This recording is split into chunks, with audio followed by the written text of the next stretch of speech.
Licenciado, muy buenas noches. En esta oportunidad le voy a responder las 5 preguntas de la evaluación. La primera pregunta es: ¿cuál es la relación y la importancia de la antropología urbana en el turismo?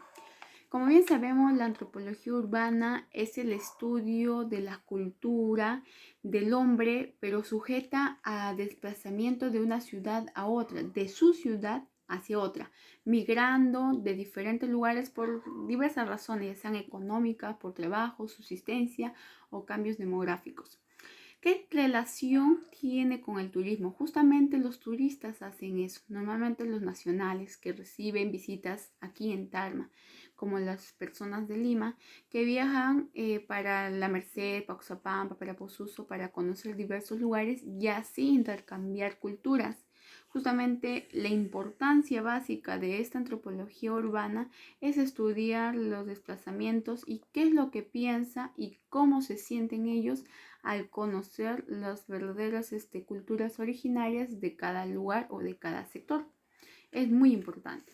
Segunda pregunta: ¿qué tanto sabes sobre la división de la cultura? Como bien sabemos, año tras año se va evolucionando y desarrollando las generaciones y los tipos de pensamiento de cada persona entre sus culturas, vivencias, valores y morales. Por ello se han dividido en varias subdivisiones culturales, como por ejemplo la contracultura. La contracultura son aquellas personas que no respetan o no revaloran su misma cultura. Como por ejemplo hay zonas como por ejemplo la comunidad nativa ashánica de Pampamichi, que realmente ellos lo hacen en mofa la cultura ashánica. Ellos dicen ser netamente ashánicas, pero ¿qué hacen? Simplemente se visten, se pintan la cara y simplemente bailan, pero solamente ven el beneficio económico, pero realmente no son netamente ashánicas porque tienen tatuajes, han perdido ya la valoración de su propia cultura originaria. Entonces, básicamente eso se va perdiendo día tras día. Otro, por ejemplo, de las culturas es la cultura urbana. La urbana son aquellas pandillas que van diferenciándose entre símbolos, escrituras, a otros tipos de culturas normales o originarias que encontramos en nuestra sociedad. 3. ¿Crees que es importante saber sobre la familia, parentesco y organización social? ¿Por qué?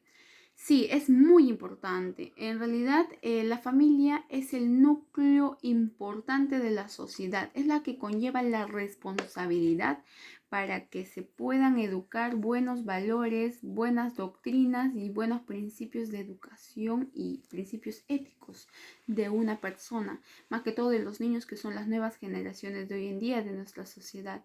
¿Y qué es lo que espera justamente la sociedad? Eso, que se hagan buenas convivencias sociales para que puedan hacer o originarse una buena organización social, organizarse en familia, que deban no pelearse, no discutir, no haber delincuencia, no haber contraleyes. Entonces eso es lo que se necesita como familia, porque ellos son el núcleo de la sociedad para poder iniciar una buena educación y una buena cultura. Número 4. ¿Están a favor del etnocentrismo o el relativismo cultural en relación con el turismo? Bien, hablando del etnocentrismo, básicamente no. Como ya sabemos, el etnocentrismo es el estudio de la cultura, pero en relación a la superioridad. Las personas que son etnocéntricas se creen superiores en raza, en cultura, en gastronomía, en todo tipo que ellos sienten valor a lo que ellos son, pero en exageración. Por ejemplo, los nazis eran etnocentristas. Ellos querían bastante a su raza y por eso asesinaban justamente a otro tipo de razas inferiores, como por ejemplo los israelitas o los judíos, los que ellos creían de que no podían ser mejores que ellos. Ahora, por ejemplo, la raza hindú igualmente, ¿no? Ellos se creen superiores porque simplemente ellos son nacientes, ¿no? De ellos creen de sus dioses. Entonces, muchas personas hacen daño a otras por creerse superior, y con relación al turismo no nos lleva a nada bueno de que ese tipo de gente pueda ya sea viajar o pueda sacar su agencia de viajes. O sea, no es nada positivo, porque creerse superior y todavía querer cambiar el concepto de cada persona, como por ejemplo en la época de la invasión española, los españoles destruyeron toda nuestra cultura, toda nuestra religión, todo lo que nosotros creíamos para que ellos nos impongan su religión y su cultura, y eso estaba mal. Para mí es negativo. El relativismo sí, porque el relativismo cultural sienten y tienen su concepto de que relativamente nada es universal y nada es un concepto verdadero o absoluto. ¿Qué quiere decir? Si yo en mi cultura, ¿no? Como peruana o en mi relación de la sociedad es que no puedo caminar desnuda, obviamente por mis morales, mis valores, mi ética, no lo podría hacer. Pero si yo me voy a Brasilia y nos vamos a las playas desnudistas, ¿no? Las playas donde las mujeres están desnudas, mi cultura es algo voraz, ¿no? O sea, yo me sentiría bastante ofendida, pero debo respetar a su cultura de ellos, que por lo que se ve es normal para ellos, por eso existe una playa de desnudistas. Otra cultura, por ejemplo, aquí es normal la monogamia, ¿no? Que es casarse con una persona nada más, ya sea mujer o varón. Pero en otros países la poligamia existe, puedes casarte con 5, con 6, con 7, es respetado y las leyes también lo respaldan. Entonces, si yo me voy a otro país como la India, Israel, o sea, diferentes países que respetan eso, yo debería respetar y simplemente no ofenderme por su cultura. Entonces, como bien dice, lo relativo es de que nada es absoluto y justamente el turismo es lo que hace eso. Si tú te vas a otros países, simplemente tienes que leer, informarte antes para que no metas la pata, como se dice, y no transgredas o ofendas la cultura, sus valores de otras personas que son bastante variables. Y en conclusión, nada es relativo, nada es universal. La siguiente pregunta, ¿qué sabes sobre la mitología, cosmovisión andina y folclore? La mitología es el conjunto de mitos, o sea, sobre la historia de las personas, de la historia de las ciudades con el tiempo que va desarrollando. La cosmovisión andina justamente es lo que se originó en la cultura caral y terminó en la cultura inca, que ellos creían justamente en los elementos de la naturaleza, el respeto a la naturaleza, como la chacana, la pachamama, que era respeto al dios tierra, al dios sol.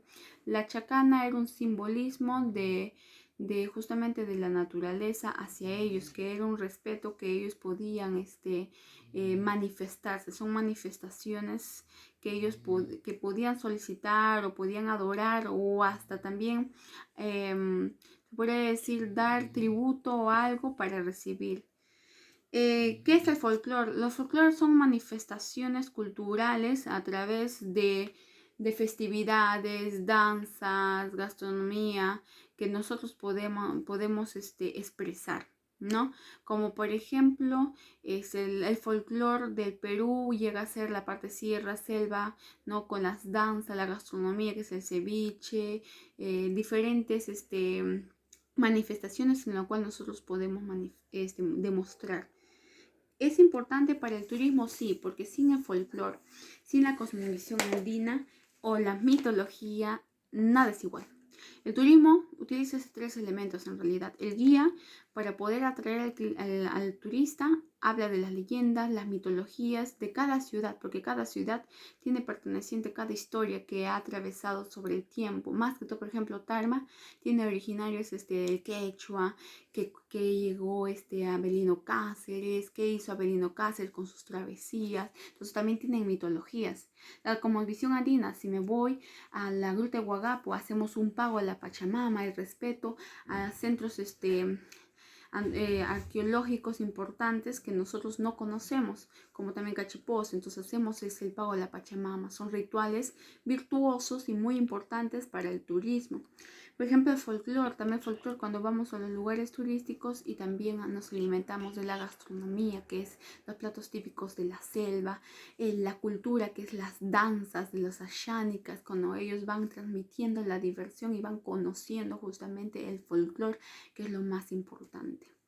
Eso sería todo, licenciado, en un resumen de las 5 preguntas relacionadas a todo el turismo y la antropología. Gracias.